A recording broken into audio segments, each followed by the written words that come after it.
Welcome back to the Wellness Script podcast. My name's Lauren O'Reilly, a pharmacist and your host for today. Today's guest is Feebee Foran. She's the founder of Forager and resident forager on Ireland AM. She talks about the power of nature, which is why I wanted to bring you outside for this introduction. We also talk about the power of rituals for our physical and mental well-being and how getting outside can help us on our healing journey. I hope that you love this conversation as much as I loved recording it.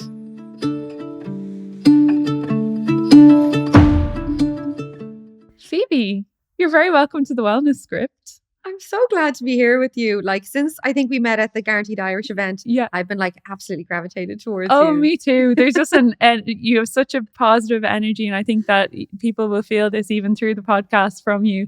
Like everything about you is just radiates energy, and I think that you probably get that from how you live your life and the practices that we'll get into. And it might be a part of it. Yeah. And you talk, actually, like we were talking off air about nature versus nurture, but actually nature is like the center of your work. How did you get into? It's the center of everything that I do. Yeah. Not just my work, I suppose. It's the center of me, the essence of me, of who I am. Yeah. I'm a nature geek to my core. Yes. But more so than that, it inspires me. It fuels who I am. And like my friends will tell you, they can't go for a walk with me. Like, if anybody wants to go for a power walk, I am not the person. I'm a saunter. Oh, look at this, look at that. You're stopping and starting. I'm like a Jack out of Nightmare Before Christmas. What's this? Yeah. Looking at everything as I'm walking. But nature absolutely it's helped me through so much, from grief, changes of jobs, heartbreaks, everything that people tend to go through in their lives. Nature has been the backup for me, and it's been the thing that's pushed me through. Yeah. And you when we were chatting, you said that like it was something that you got from your dad originally, right? That he was a nature geek through and through. Tell me about that. So growing up, my dad was an absolute nature nut. From being out fishing and camping and hunting, and I have very, very early memories of being in nature with him. And I always bring it back to like when me and my brother were kids, he would put down like a page on top of a nature book and get us to trace, like arts and crafts, tracing pictures. And we thought we were just doing arts and crafts and just drawing. But realistically, he was teaching us about the shapes of plants and trees. And so, but to us, we didn't realize that, you know what I mean? So it was always ingrained in us in a very, very gentle way. So it was always something that we did together. We were very much outdoors. We had a mobile home down in Wexford as a family, and we were latchkey kids, outdoor kids from the moment we got up in the morning until the lights came on in the evening. We were free rangers. Brilliant. So, and I was born in 1980, so I grew up in a time without computers, without mobile phones. We had landlines and about 3 channels on the telly. So that we were outdoors, we were imagination kids, and everything was an adventure outdoors. Yeah. And that, like, that's so I think really important. And what the reason why I wanted to have you on is because we are so plugged in now into like our phones, and like I'm really bad for it, and it's something that as a goal, like I definitely want to focus on more this year, is like just being more present, more airplane mode on, and just like outdoors. It is hard, isn't it? It's absolutely like call it what you want. It's an addiction. We are it's part of, it's an extension of our hands. But I suppose for me, being out in nature is my form of meditation. It's my form of quietening my mind. It's where I go when I need to stop the fizz. Like, the best way I can describe it is the fizz. I'm very much an ADHD person. To stop the fizz in my thoughts. I'm an entrepreneur, so I'm always thinking. My brain is always on the go. I never really stop until I'm in outdoors. Whether I'm in my allotment in Bornabrina, or whether I'm out foraging, if I'm walking my dog, once I am outdoors in nature, everything else seems to kind of stop, and I'm able to focus on just what's around me. And I think that it's not something that's forced. It's not something I actively have to do. The only action I have to do is to walk outside the door. Everything else then just comes very natural. But it's that thing of taking a step of going, how do I go from being on my phone to getting out the door? And once you can kind of get over that little barrier, I think everything else opens up. And how do people get over that barrier? If your default is to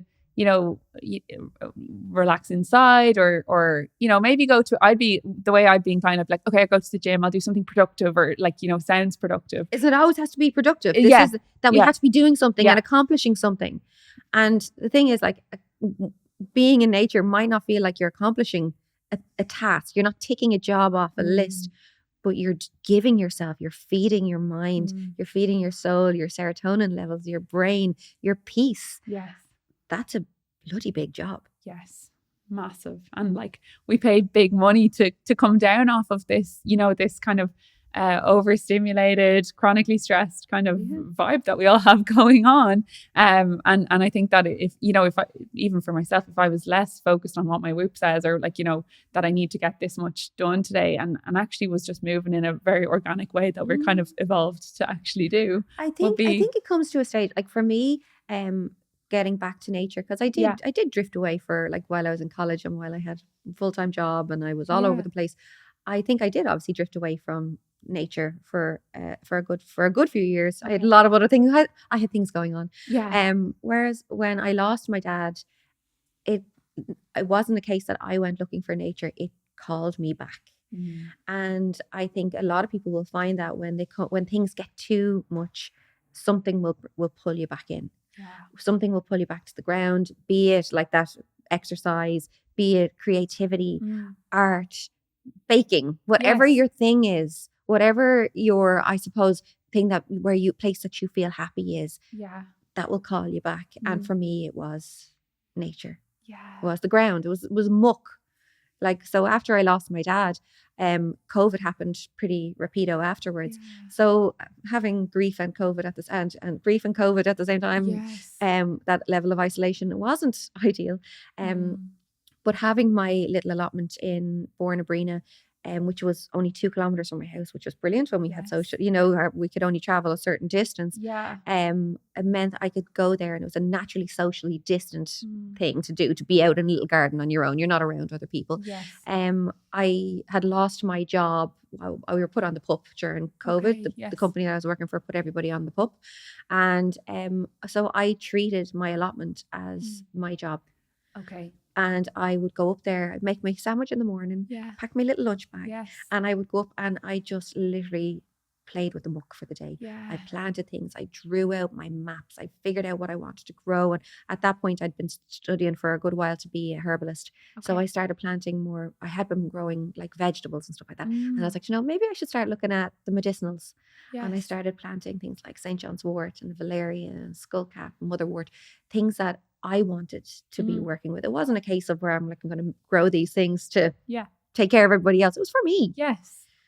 But by doing that, like, and by having my hands in the soil every day, it changed literally the wiring of my brain. I was able to turn, like, the madness of COVID, the loss of my dad, for the few hours that I was in that little plot in the hills with my hands in the muck. And I don't know if you remember the start of COVID, it was glorious weather. It was so nice. We had the best weather. I was up there every day, and I then had my lunchtime. I'd sit down, me and my dog, and I'd have my sambo. He'd eat parts of it, and we would just sit there and listen to the birds. And it was just, it rebuilt me. That was like medicine in and of itself. Never mind the plant, the actual ritual of it. It was and I'd come home at 5 o'clock. Very good. So I made this part of my day, because otherwise I was going to be sitting at home. And people felt despair during that time. Well, a lot, but and the disconnect with other people, not being able to have touch and interactions. But then again, a lot of people found their creativity during COVID as well. Like, how many people made their banana bread? How many businesses were started? Like, I'm part of so many different women's groups, of business groups, and the amount, particularly from female groups, so many women started businesses during COVID. They gained that. They gained that time that maybe they were spending commuting, or do bringing kids to and from activities that were now called off, and just being more present and having that little bit of breathing space to do something with that you've always kind of gone, I'd love to do that. I'd love to have the time to do that. And we finally had the time. And so many gorgeous businesses were born during that era. And including your own. Including my own. We talk a lot on this podcast about the power of getting outside, how important morning light is as a cue for our body clock, but also about the importance of vitamin D, because in Ireland, especially in the winter months, we can find that our vitamin D levels are low, and that's something that I found when I got my levels checked a couple of years ago. To mitigate that, I take Sona Vitamin D 1000 unit tablets. And vitamin D contributes to the maintenance of normal bones, normal teeth, normal muscle functioning, and it also has a powerful role to play in the normal functioning of our immune system. Sona also have vitamin D available as a chewable form and a spray, so you can take it your way. They also have a very exclusive offer for listeners of the Wellness Script podcast, where when you make any purchase on sona.ie and use the code SONAGIFT at checkout, they will add a free gift to your order. Terms and conditions apply. See the caption for full details. Now, let's get back to the episode. Thank you so much for sharing as well about, that period in your life, which was challenging. I think it's important for people to hear, because in the pharmacy world, I obviously come across people in the best of times when things have gone well, and also the worst of times, whether they've lost somebody or they're going through a treatment themselves. And just hearing the kind of simplicity even of finding a ritual or a routine, I think is really powerful as well for people. That you mentioned, like baking, and what is it about, I think, the hands-on piece? What is it, do you think, about doing something like that gets you out of whatever it is you've got to focus? You're even just the visual of it, that you're looking at something and you've got something physical in your hands. I think the ideation aspect, there's so many different things that can happen. Whereas when you're actually physically working with something, you've got a focal point. And especially people who are creatives, I'm I suppose an instantly gratuitous person. I love to see something happen very fast. I like to see change happen fast. So I love painting walls. I love painting a house, painting a room, because I can see a complete change in a day. I can completely change a room. Whereas, and that's just a thing that I like to do. Whereas other people are oh my God, the thought of painting would absolutely kill me. But the actual physically seeing something go from one thing to another very quickly means that you've got a focal point. There's nothing else going on. You have a job to do. And I find that that gratification, that instant gratification. But I suppose as well for me, doing the allotmenting stuff and making that again, I have a focus. I've got one task to do, and everything else kind of goes quiet, which is lovely. Especially when your brain is like a fizz bag. I know. And Feebee, you mentioned foraging. I'm going to ask you what that is, but also I'm always seeing you on TV, and you create content about this, and you are making foraging cool. You really are. Because when I watch your content, I'm I'd actually love to get out into the garden. I wouldn't have a clue. Actually, when I tell you I know nothing about any of what you do in terms of how I would even start. First of all, what is foraging? Okay, and then I know it's different to gardening, but how would somebody get into that then as well? Okay, so foraging is basically the act of going out and looking at what's growing wild in nature, and either choosing to pick it for a reason, or be that could be for food, for medicine, for skincare, for healing, or not picking it at all. And just being able to appreciate it and understand what these plants do. So it's basically what our ancestors throughout generations would have done before there was pharmacy, before there was a doctor to go to, before there was a hospital or even a supermarket to go to. They would have gone to the fields or gone to the hedgerows for food, for healing, for medicine. And in a lot of cases, when we bring it to the healing side of things, it was the woman, the local woman. There was usually a healing woman who had the passed down knowledge throughout history, because it was mainly an oral tradition and oral history of what you would go to for a fix for what is a painkiller, what can be used when you've got a headache, for maidens when they had period pains, because way back when they had period pains then too. Do you know what I mean? What would you have gone to for a certain ailment? And it generally was a local woman who would have usually been called a witch.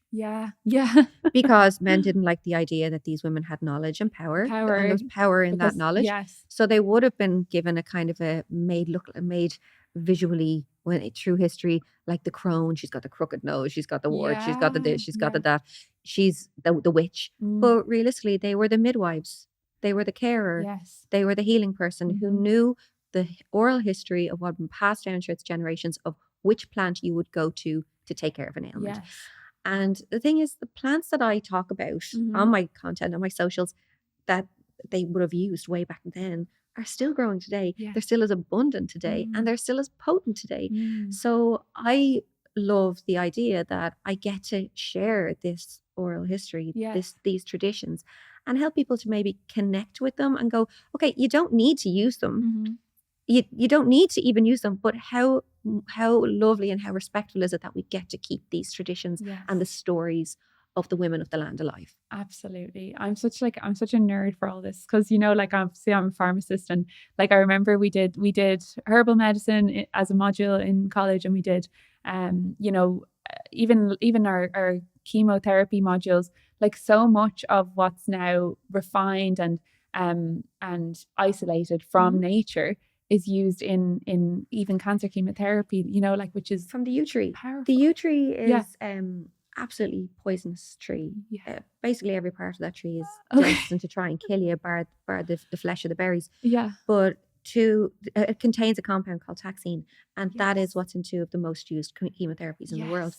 If you were to try and do it yourself by picking parts off the tree, you'd be deaded, brown bread. Exactly. But when it's harnessed correctly, it's still to this day helping people. They call it the tree of life and death because if you try and do it yourself, it's going to kill you. But if it's harnessed correctly, it's saving lives every single isolated. day. Exactly. And like I remember even one of our lecturers saying like there's some huge percentage like into the 90s of the aquatic life that's undiscovered and untouched, and they've started to harness medicine from certain plants that they've isolated from the sea, you know, and that's just so fascinating to me that perhaps the answers to it, you know, through research and development can be found through nature, which is just incredible. I genuinely believe that Mother Nature put everything that we need at our feet.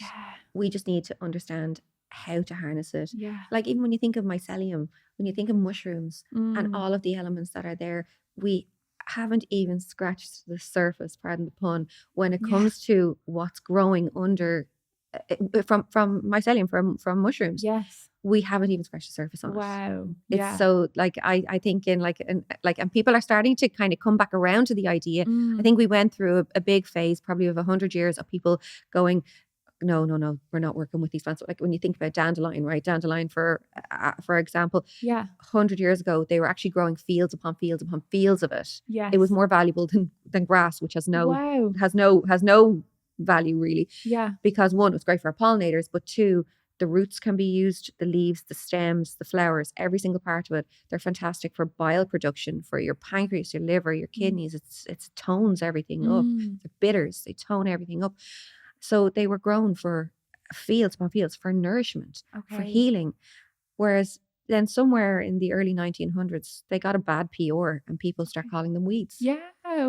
And people see the dandelions in the gardens, we call them piss the beds. They get all sorts of names. We run over them with a lawnmower and don't think of them for the medicine that they are. Whereas as a herbalist, we consider dandelion to be the perfect plant.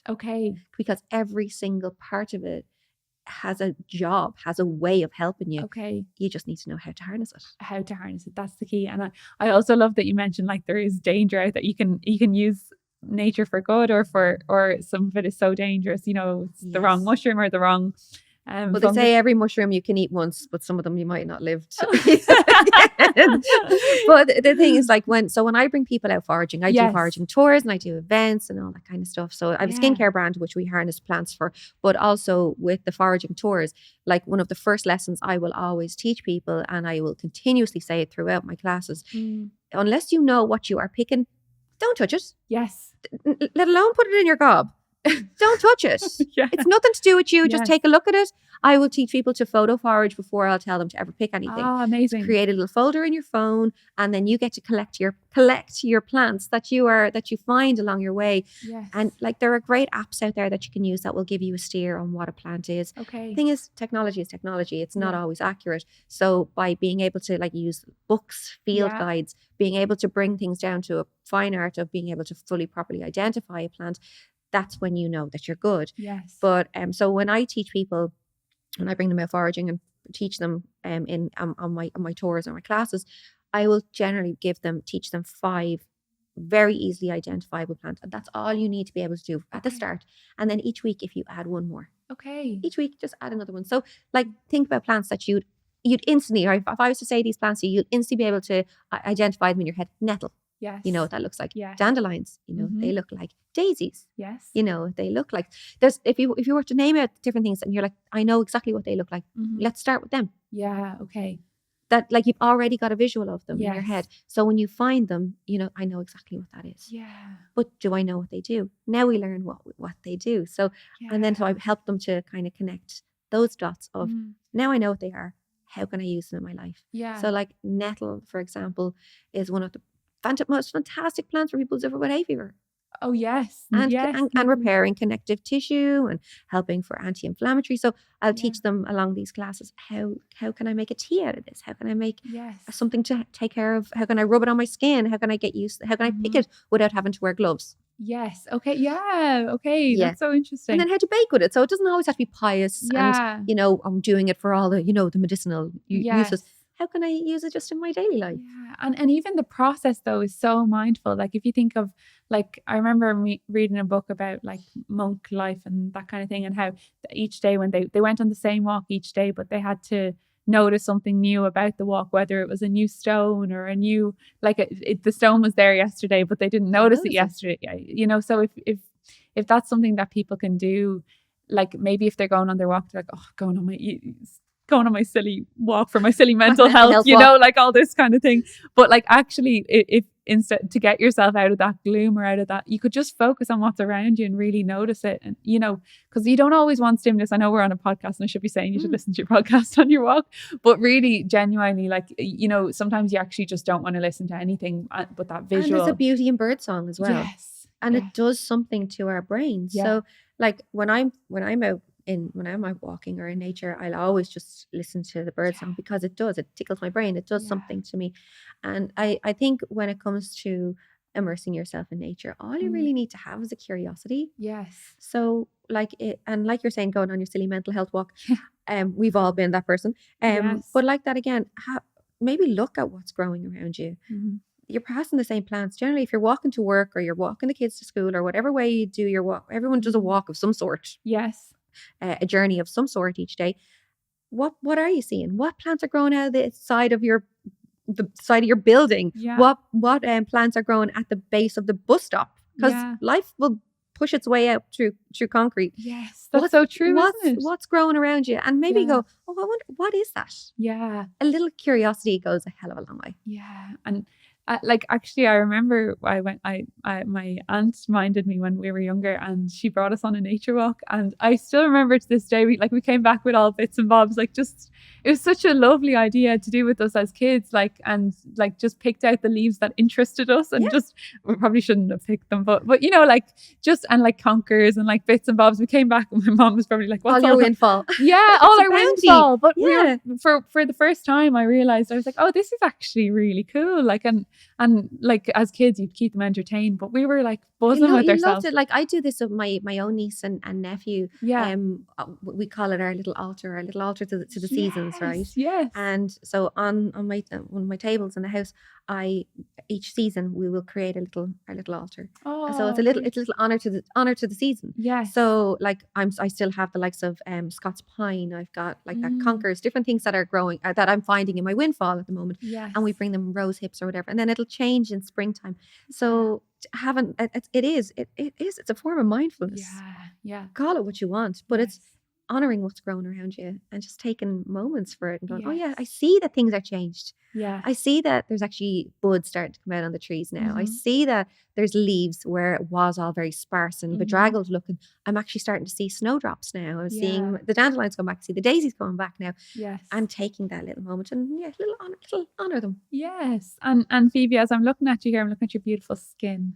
You mentioned your skincare products. Like, Tell me, where did that come about, and how did you harness the power of nature to create your fabulous? Oh gosh. Well, like it was never meant to be a business. It was never meant to be a passion at all. It was a passion project. Yeah. So my skincare brand is called Forager. It does exactly what it says on the tin. And it did. It all started up in the allotment during COVID. Wow. So while I was up there, I was pulling weeds out of my plot every day. Yes.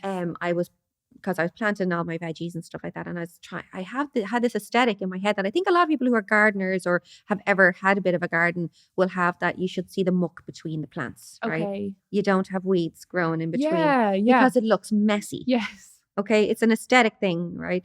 And so so it doesn't actually affect the plants. It's actually just aesthetics. It's us going, it needs to look neat and tidy. So I was pulling out all these weeds every day. And then I was like, God, like every day I come back up, there's more and more of them, because that's what happens with weeds. You pull them out. They're the most renewable resource that we have, and people don't realize it. True. So I was pulling them all out by the scruff of the neck, throwing them in the compost. And then one day I was sitting there in the sun, birds are singing. And I was like, there's something I'm not connecting here, because no matter how much I pull these out of the ground, they keep coming back. Wow. They're the most resilient plants I have here. The stuff that I have my tomatoes require, so they're so bloody needy. I'm pinching off this. I have to give these a certain amount of water. These ones can only be watered on the root. They don't like to be watered on the leaves.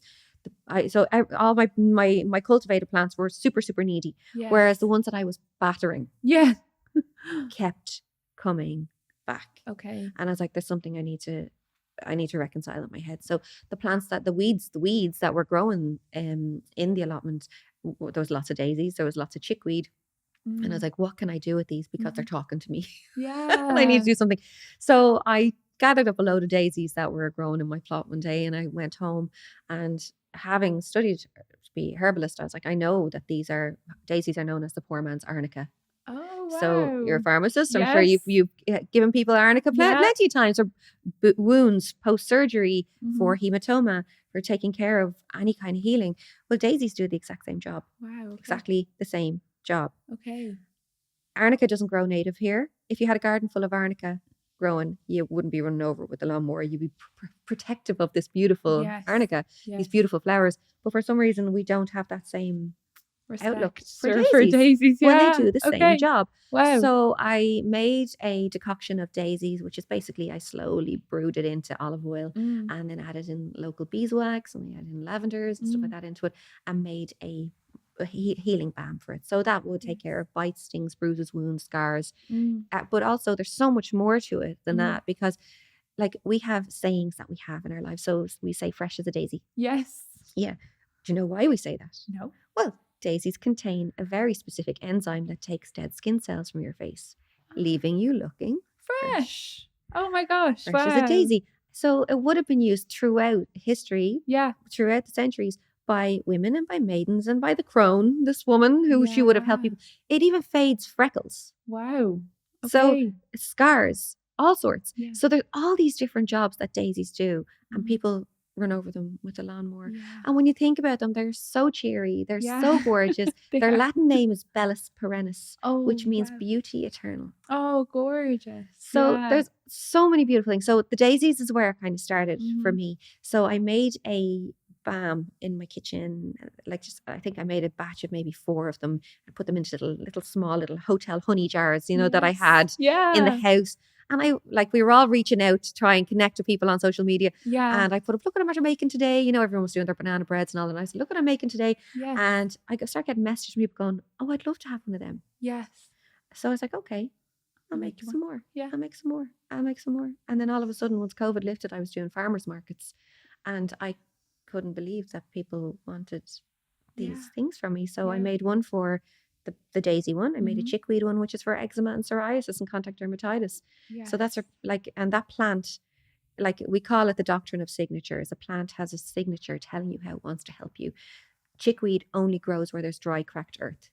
Wow. Okay. So if you imagine people with eczema, psoriasis, if you were to look at their skin under magnifying glass, it looks like dry, cracked earth. Yes. So there's all of these ways that nature tells us how it wants to help us.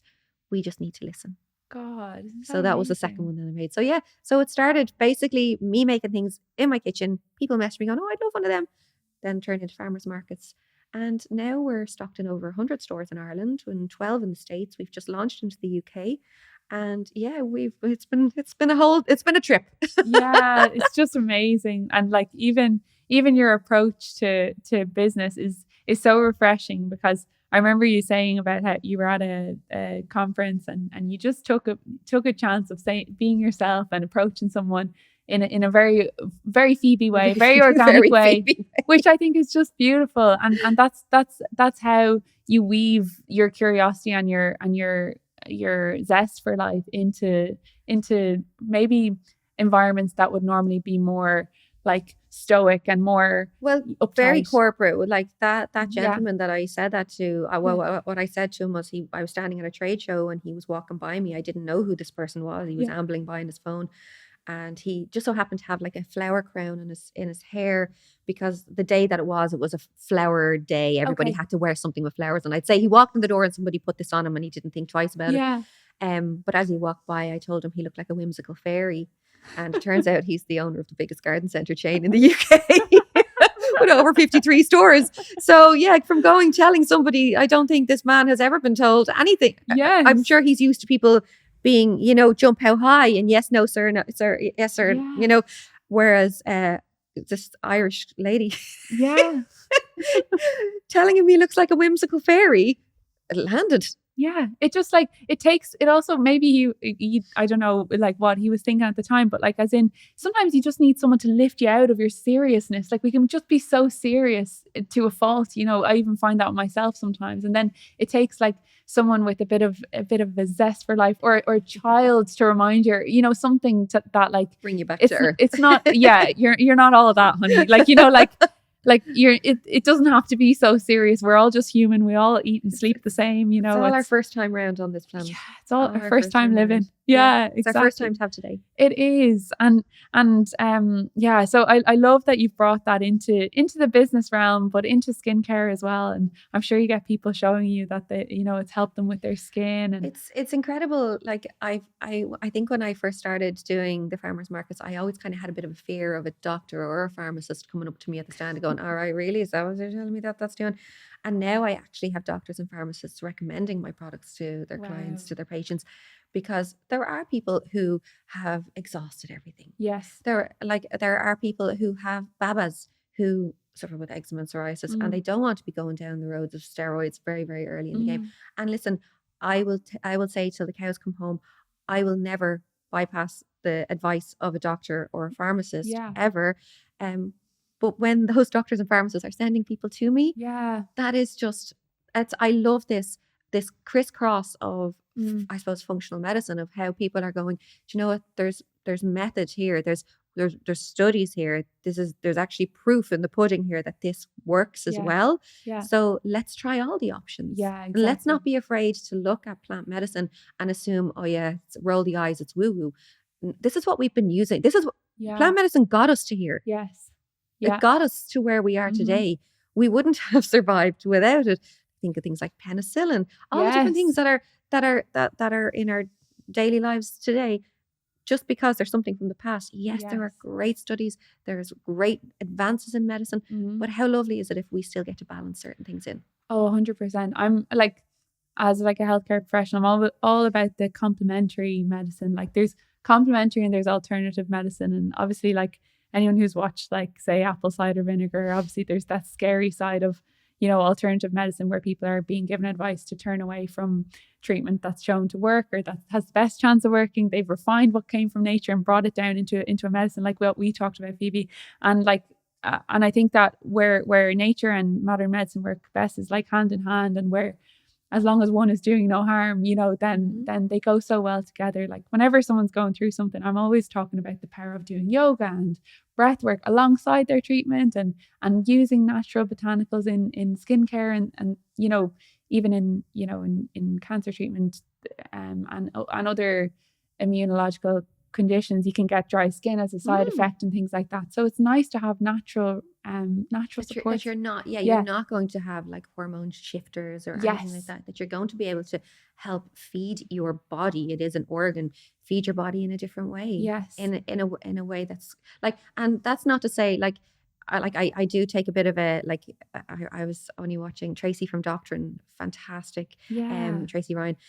She did a piece the other day about the Yucca app on Instagram and how people are getting really, really bogged down in the results of the Yucca app. Because tell me about that. So it's an app that when you scan a barcode of a skincare product, it basically says whether it's good or bad. Yeah, it's like black or white, is it? It's very, very black or white. It'll give a percentage of how good or bad it is.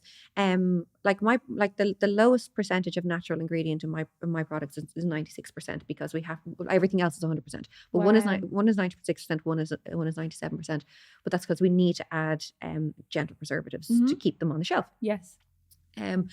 But if you were to scan that product on the Yucca app, it immediately says bad. Oh, because it has the preservatives. Because it doesn't read percentages. It doesn't look at the studies. It's not looking at case studies. It's not looking at what the full breakdown of the ingredients is. It notices one little ingredient and knocks everything off. But that's also not to say that products, you could scan a like a skincare brand, a skincare product, and it'll come up bad on the Yucca app. But the thing is, skincare is so highly regulated. Yes. So highly regulated that something coming up on an app saying bad is really not a true reflection of the ingredients, because not all natural ingredients are the best ingredients. Yes. There are some things that have been developed, but the studies that have to be there behind the products, the ingredients that we use. Definitely. And like that again, skincare is so regulated. Everything that we do has to go through rigorous testing. There's CPSR testing, challenge testing, balance, like making sure that everything that we have for pHs, like I can't just make something and throw it onto a shelf and say that's what this does. Yes. I have to hit all of the EU regulations and beyond. So do all the other brands as well. So I do take like an issue, like just because something might not necessarily be fully 100% natural doesn't mean it's bad for you. Know that the ingredients that are in it have gone through a lot before they've even got onto your skin. Hey, if you're loving this episode, do me a favor and click subscribe. It helps the podcast grow and helps me to keep bringing you conversations like this one. Back to the episode. Oh, thank God you said that, Feebee, because I it's something that's been bothering me even in food and everything lately. Like there's such an I am obviously on board with, you know, trying to eat a whole food diet and doing things as best we can, like, you know, naturally and looking after ourselves. But like preservatives in food, for example, like needed for shelf life a lot of the time, you know, like it's but like that again, it all comes back to balance. Yes, exactly. It all comes back to balance. The dose makes the poison, as they say. The dose makes the poison. 100%. Yeah. So I'm delighted to say that I think of all of my products, I think for about 90% of them are 100% natural. Yeah. That doesn't mean that the other 2 or 3 that I have that have less percentages are any worse. Do you know what I mean? Yeah. Everything has to be done a certain way, but it's all been considered. Yes, definitely.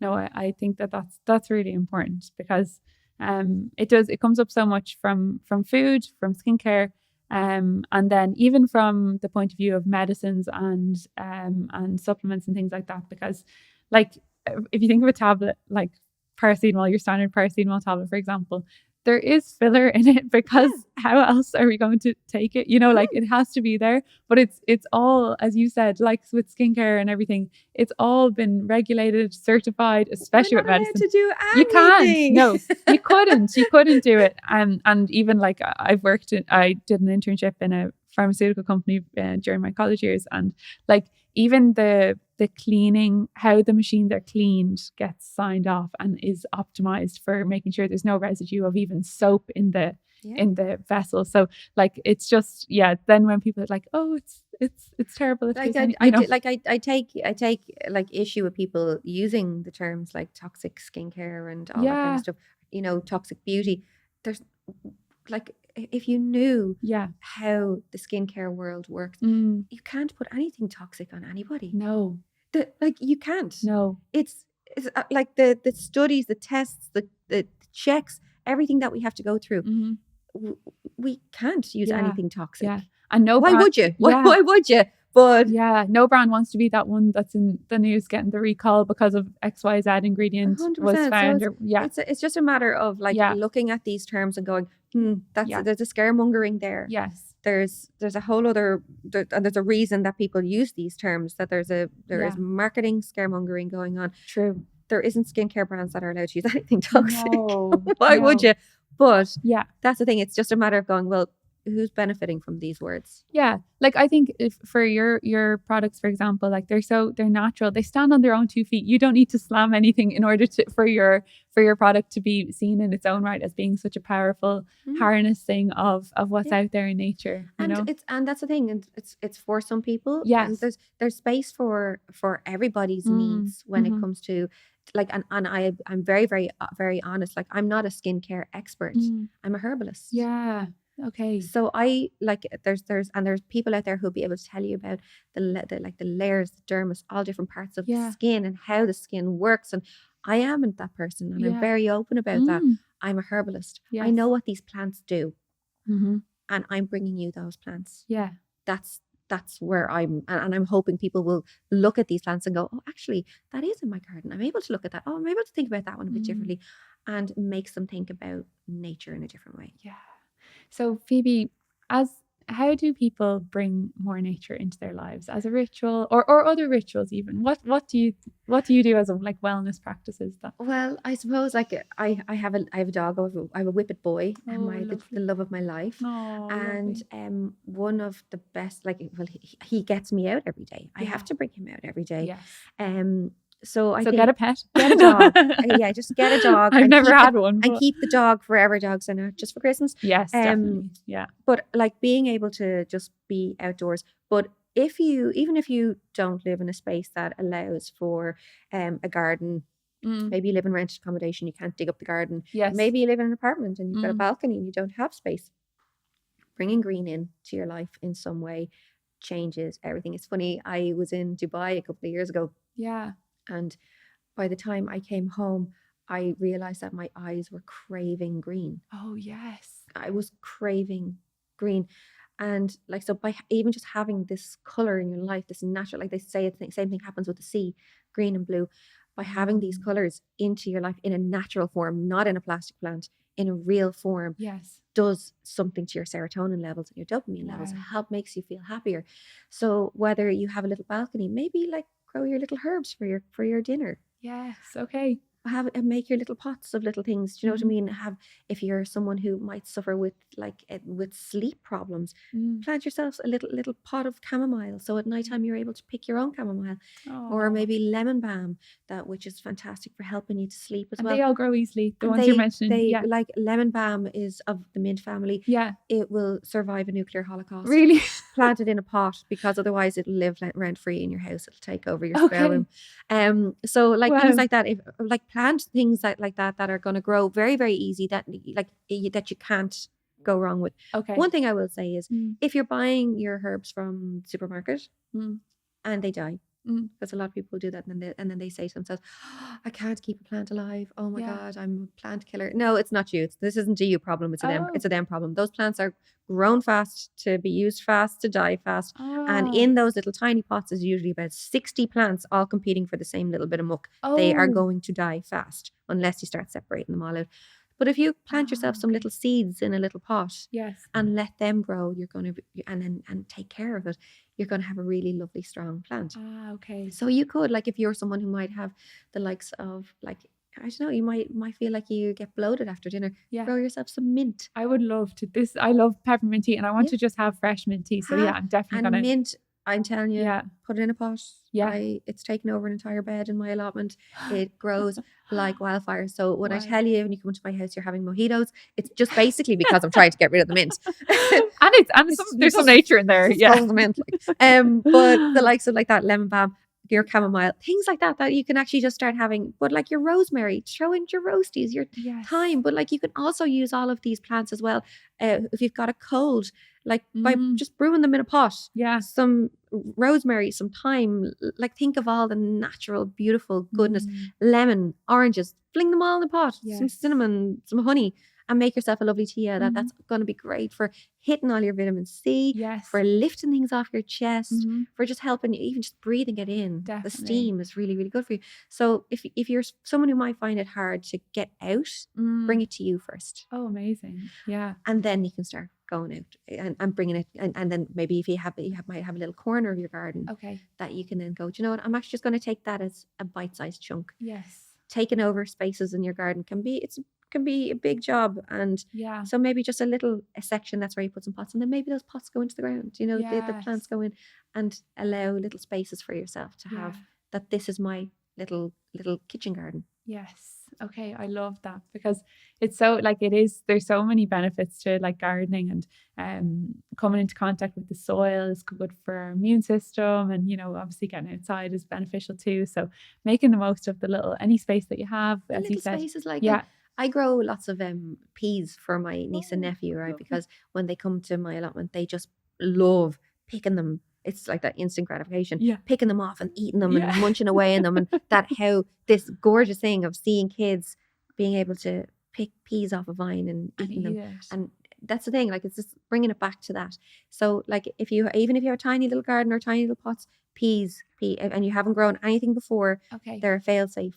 And you will have these gorgeous little peas that you can pop and either eat or sprinkle them into your salad. Oh, that's gorgeous. I remember very easy. My friend's mum grew peas before, and I remember her giving me like the peas in a pod. I'd never seen them in the pod. I was like, this is amazing. And I would never have eaten peas for my mum. But the fact that someone gave it to me was such a novelty, and it was just so beautiful. She was growing all kinds of lovely stuff. And the care that goes into growing something, you get a completely different appreciation for your food when you grow it yourself. Yes. And you feel very bloody smug about it when you're eating a plate of your own food. But like how easy it is to grow like potatoes. You can grow them in a pot. In a bag. Gosh. You can grow potatoes. Like there's so many things that you can grow that are just kale, spinach. Think of the things that you like to eat. Yes. So like I love spinach. So I'll grow like a perpetual spinach that as you pick the leaves off it, it'll grow more. Oh wow, okay. So you're not pulling up a whole plant. You just pick off the bits that you need and you eat what you need. Okay. Same with kale. You're only picking off a bit as you need it, snipping a bit off.